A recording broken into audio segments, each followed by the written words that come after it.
Welcome back, everyone. This is MandoAllDay, back with another video. And in this video, we'll be taking a look at Dread Lantern. This is from the Dark Knight Metal storyline, the Gold Label Walmart exclusive figure. As always, I'll be talking about the figure itself in terms of the articulation, sculpture, and paint, and if it's worth your purchase or not. Before we get started, make sure you hit the subscribe button to not only support the channel, but to keep up to date and watch videos like this. So let's take a look at the box. And actually, you know what? This is not a Walmart exclusive. This is a San Diego Comic-Con exclusive. Sorry, I'm confusing it with the Adam one. So this is a Gold Label Comic-Con exclusive figure. My mistake. Front of the box. This side. The back, which I really like the art.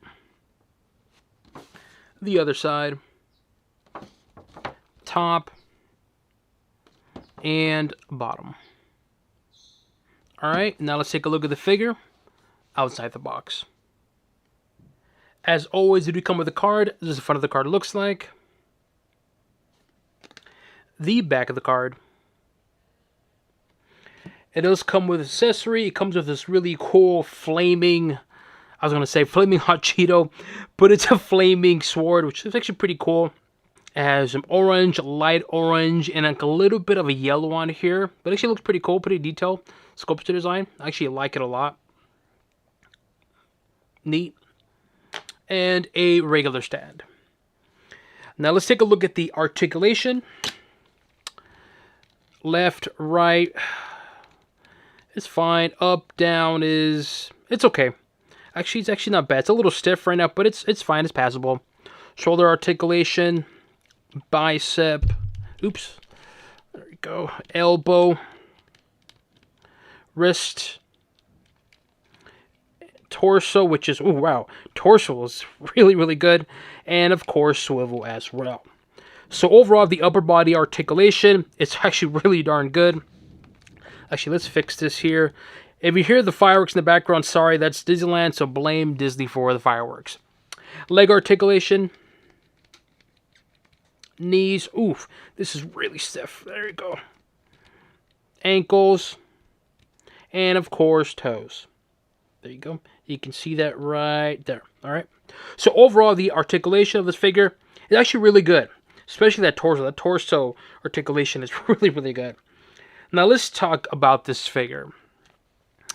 First off, we got to start off with the head sculpture design.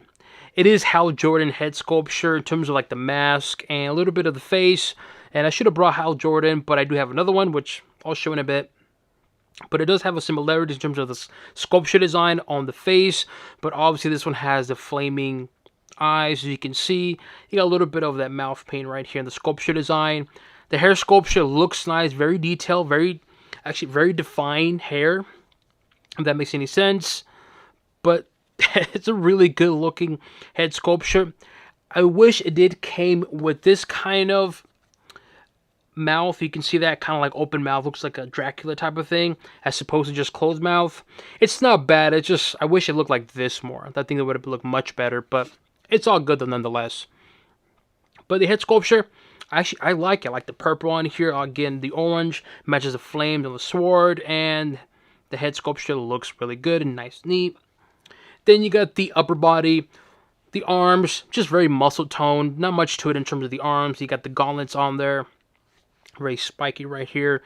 You can see that as that bronze look. Then you got that, I want to say it's like a burgundy, not really burgundy, but it's like a red mixed with brown kind of paint on here. Then you got the other hand. Then you got the actual green ring on here. Actually, let me bend the elbow on there. You can see the ring on there. There you go. Then you got the logo in the center. And of course, you got the cape. The cape looks nice. It's a nice looking cape. It looks good, looks clean. Very simple design. But I do like how it goes around his neck as well, too. It reminds me of Dracula. I don't know why. It just reminds me of Dracula. Whenever I see capes like this, I always think of Dracula. I know. Make fun of me as much as you want, but I don't care. Then you got here the two, I don't know what you call them, buttons. I don't know what you call this right here. Let me know what it's called. But it does have a little bit of sculpture design in it. You can kind of feel it as well too. And that's pretty much it in terms of the upper body. It's a nice, clean looking Dread Lantern. It looks good, looks clean looking. and I'm liking it. But the highlight's going to be the head sculpture. I like the head sculpture, don't get me wrong. I just wish the mouthpiece was more, like I said in the card. It's not bad. It's just kind of like, the opportunity was there to execute it, but you missed the mark just a little bit, though. But I do like the whole flaming eyes. I think it looks really, really cool. Look at the belt. The belt's just black, not much to it. You got the bronze on there and the buckle. Then in terms of the actual sculpture design, the legs, not much to it. It's just plain green, like plant green, if that makes sense. Very defined muscles. He does leg days, you can see. Then you got the boots on there. The boots are all painted. Same type of paint that's on the upper body. Also on the boots as well too. Just a little bit darker. But you do have a sculpture design there on the boots itself. And then on the back, in terms of the upper body, not much to it. In terms of the squats, he does squats, very minimal. And there's the boots as well too. You can see some sculpture design on the... Oops, come on. There you go. As you can see, some sculpture design on the boots as well on the back of it. The feet, just plain looking. So overall, it's a good looking figure. Very clean, plain looking lantern, or Dread Lantern I should say. But it looks good though. Overall, as a complete package, I think it looks really good. As mentioned, the eyes look menacing. The downside is, it's not really a downside, but it's just a missed opportunity, the mouth. Because having a plain mouth like this just closed, it's not really that menacing compared to something like this. Because when you see this, you're like, dude, this is creepy as hell, and I am going to run away. But when you see it with the closed mouth, it just doesn't really have that much of intimidation factor. That makes sense? But overall, as a whole figure, like I said, it looks good. I like the color palette. You got the almost like a muted green. Then you got the red with brown, and of course the cape as well too. And when you put it all together, it stands out on its own, that classic looking paint. And I say classic looking because some of the new modern paint is very bright and colorful. You can see in the back right here. And so this has more muted colors, so where it's not that bright, but it gives it that like classic look. Does that make sense? Hopefully it makes sense, but overall, I like the figure. I think the figure looks really good. And I am glad I got one, which I'll talk about the pricing. But overall, I like the figure.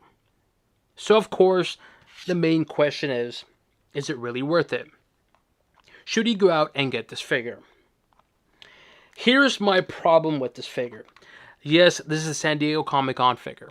I get that. And it is a gold label, and it was only able to get it via San Diego Comic-Con or McFarlane online store. But if you want to get it with the McFarlane online store, you had to get the bundle. And the bundle was $90, and you get 3 figures, which is, I believe, is Mr. Freeze, this one, and the Superman one. So essentially $30. Honestly, for the price of $30, I don't think it's worth it. Don't get me wrong, I like the figure. I think the figure looks really nice. As mentioned, I like the head sculpture design. I like the color palette. I think it works very well all combined together. But for the price of $30, I honestly don't think it's really worth it for $30. To me, this feels like a $20 figure. I know it's San Diego Comic-Con. I know people are going to comment, well, it's San Diego Comic-Con exclusive, yada, yada, yada. Hey, I didn't go to San Diego Comic-Con. Here you go, I got it. I knew McFarlane was going to sell it for, not a bundle, but I knew he was going to sell it on an online store, because why would he make a figure with a different head sculpture and then sell it just for San Diego Comic-Con attendees? Doesn't make any sense. And so, again, for $30, no way. This feels like a $20 figure. At most $25 tops. So overall, what do I give the Dread Lantern Dark Knight's Metal San Diego Comic-Con Collab exclusive figure? I give it a low thumbs up just because of the price. As mentioned, for $30, no way. $25 more of a fair price. $25, heck yeah, I think that's a good deal.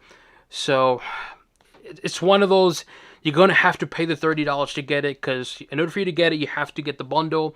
And I think it would have been sold out by now. I could be wrong though. So once again, what I would give Dread Lantern, I give it a low thumbs up just because of the price. Here we have Kyle Renner, the Blue Lantern, next to the Dread Lantern or Green Lantern figure, the gold label one. And as I mentioned, in terms of the colors, this is really bright lantern, really bright colors. And when you have this figure next to this, again, it gives you that like classic color palette. That makes sense. I'm hoping it makes sense to people. I don't know.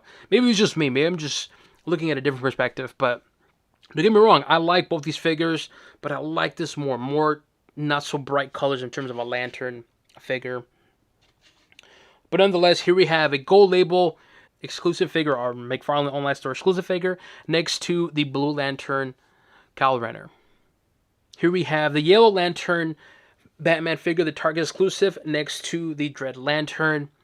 Similar to the Blue Lantern Kyle Rayner, again, present on here in terms of that bright yellow. So when you have like something like this, a lantern that's more subtle colors, you can really see what I'm referring to. So, cool looking figure. It is a repaint or similar sculpture design to another figure, which I did a video on this one. It still looks good, don't get me wrong. I like this figure, but just something like this, the color palette just grabs my attention more on this one compared to this one. Even though the Yellow Lantern has a more brighter colors, just this color palette combined, it just looks really good and it pops. Here we have the Black Lantern Batman next to the Dread Lantern. Really good looking figure. Like I said, this whole entire Blackest Night wave, just top notch. I mean, just look at the figure in the center back there.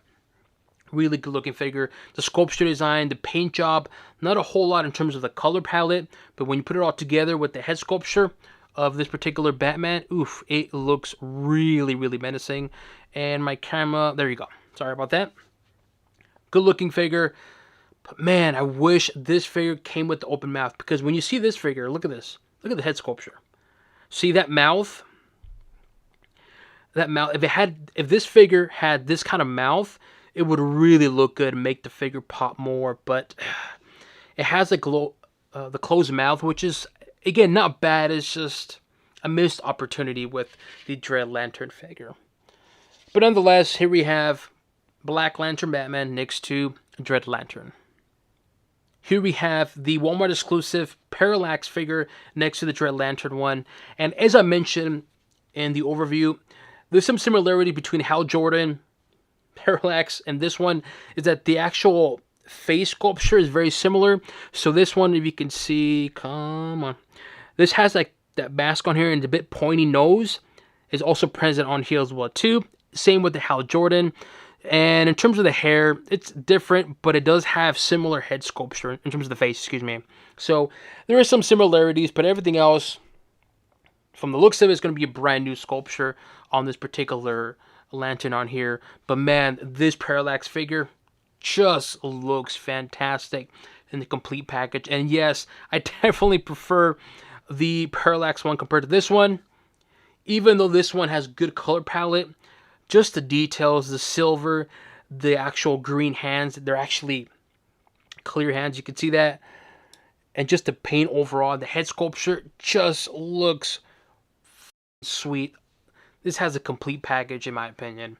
And man, you definitely want to get the Parallax one. And I hope those who have not gotten one, get one, because oof, these are hard to find right now. This particular one. Here we have Atrocitus, which he doesn't fit in actual screen, as you can see. It's a Build-A-Figure for the Blackest Night wave next to Dread Lantern. And just look at the size difference, the height, the textured. This one has better color palette, but the size and the texture of this one just looks menacing. And the head sculpture on this one, just look at that. Look at this head sculpture. Just that looks creepy. And again, having this kind of like monstrous mouth just makes this figure pop more. And having this figure with that closed mouth, just a missed opportunity. It's like almost like I want to tell McFarlane, dude, you were right there. You were so close to getting this figure to really pop and really shine, but you missed the mark with the closed mouth. Again, it's not a big deal, but as I mentioned, just a missed opportunity. Here we have Atrocitus next to Dread Lantern. Let me know what you guys think. Do you guys agree with me on this figure? Do you plan to purchase this figure? Leave it in the comment section below. As always, make sure you hit the subscribe button to know how to support the channel, but to keep up to date and watch videos like this. This concludes an overview of the Dread Lantern from the Dark Knight's Metal storyline, the gold label San Diego Comic-Con exclusive figure, and on to the next one.